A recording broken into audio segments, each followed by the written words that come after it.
Welcome to another video, everyone. My name's Dominic, and I'm glad you're joining me today because today I have a crucial topic to discuss, and that is housing affordability. Now, we all know Canada's housing market is inflated beyond what's reasonable, someone working their way up in today's economy can afford. So, with all the doom and gloom going around, I'm here to give you actionable tips anyone living in Canada can use to afford their dream house, and that is using the First Home Savings Account, or FHSA for short. Canada's first home savings account was introduced in 2023 to help first-time homebuyers afford a down payment on a house. It achieves this by allowing you to reduce your taxable income through contributions made to the account, and it lets your money grow tax-free. I'll explain both those concepts later in the video. So to qualify, you need to be a Canadian resident, the age of majority in your province, and a first-time homebuyer. In the government's eyes, this means that you or your spouse or partner haven't lived in a home you owned or jointly owned in the current calendar year or the previous 4 calendar years. Now, there are rules with this account, but I'm going to break them down for you right here. First, there is an $8,000 yearly contribution limit and a lifetime max of $40,000. This means you can contribute $8,000 every year for 5 years until you reach the max. If you overcontribute, you'll be penalized by 1% each month on the excess. And trust me, I've seen this before, it adds up quicker than you think. It's important to know that this penalty only applies on your contribution amounts, so it doesn't apply to any amount that grows within the account. Second, you can carry forward unused contribution room, but only for 1 year's worth at a time. So if you open an account today and contribute nothing all year, by 2027, you'll have accumulated 16,000 worth of available contribution room.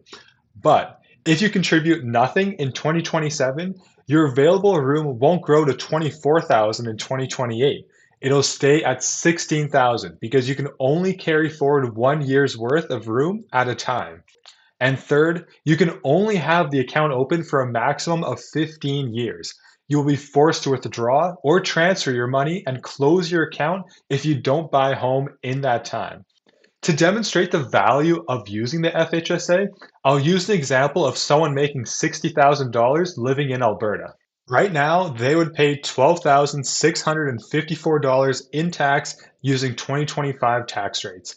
By contributing $8,000 to their FHSA, they would only pay $10,730 in tax. So that's $1,924 you'll receive on your tax refund when you file your taxes in April. And here's a pro tip. Use the money you just got on your tax refund to make another contribution in 2026. This is called the snowball effect, and it's basically using money the government gave you to reinvest and save for yourself. In addition to this, when you save and invest inside your FHSA, you'll benefit from tax-free growth. Meaning, if you contribute $8,000 and it grows to $10,000, you won't be taxed on the difference, $2,000. But if you were to save and invest outside your FHSA, that $2,000 would be taxable to you. These are real difference makers, especially over long periods of time, if you're consistent with your saving and investing. A big mistake I see over and over again are people who open their FHSA, contribute money to it, but they forget to invest their money. That means that it won't grow, and over time, it'll lose its value to inflation. We can combat this by investing. Now, I can't tell you what you should be investing in because that's a personal decision based on your own goals and investing experience. But I can provide you with my own investing rule of thumbs I use to make my own investing decisions. My first rule of thumb is to match my investments with a personal goal of mine. In this case, it's buying a home, which I don't expect to buy a home for at least the next 5 years.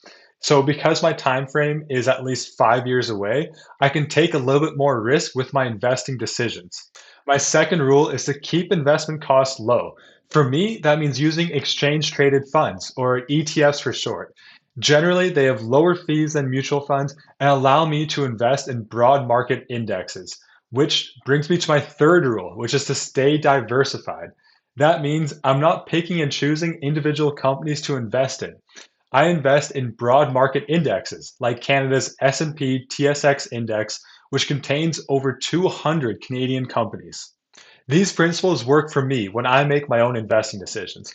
But for someone who's new to investing and don't want to go through a traditional bank advisor, I think using a robo-advisor would be appropriate.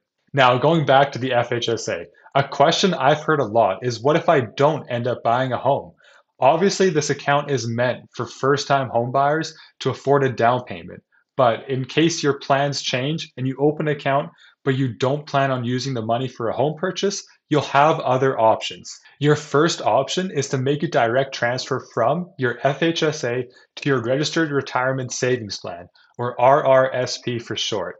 There are no immediate tax consequences with this, but down the road, when you withdraw money from your RRSP, you have to include it as regular income and pay tax on it. But for now, it defers the tax to a later date, which is good if you continue saving and investing your money for the long term. Now, if you can't continue saving and investing and you need the money in your account right away, you'll just have to make a taxable withdrawal from your FHSA, which just means you'll have to include it on your income in the year you make the withdrawal and you'll have to pay tax on that amount. Now, being a young adult living in Canada, I have dreams of hopefully owning a home someday.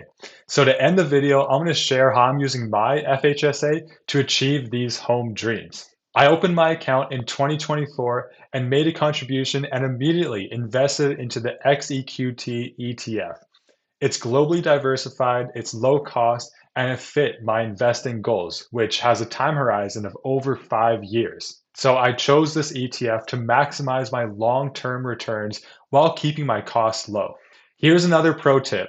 When I file my taxes, I'm choosing to defer my tax deduction into a future year. I do this because I expect my income to grow in later years. And if I'm in a higher tax bracket, I'll benefit more from the tax deduction. So the government will give me more money back in a future year than they'll give me if I claim the tax deduction today. Now, personally, I have a long time horizon and a high tolerance for volatility in my investments, which is why this strategy makes sense for me to use, but it may not make sense for others to use. Nothing I've said here should be taken as financial advice or an investing recommendation. This is purely educational, so others can learn from a real life example. If you made it to the end of the video, consider giving it a like and subscribing to my channel. It helps me grow my content so others can see this as well.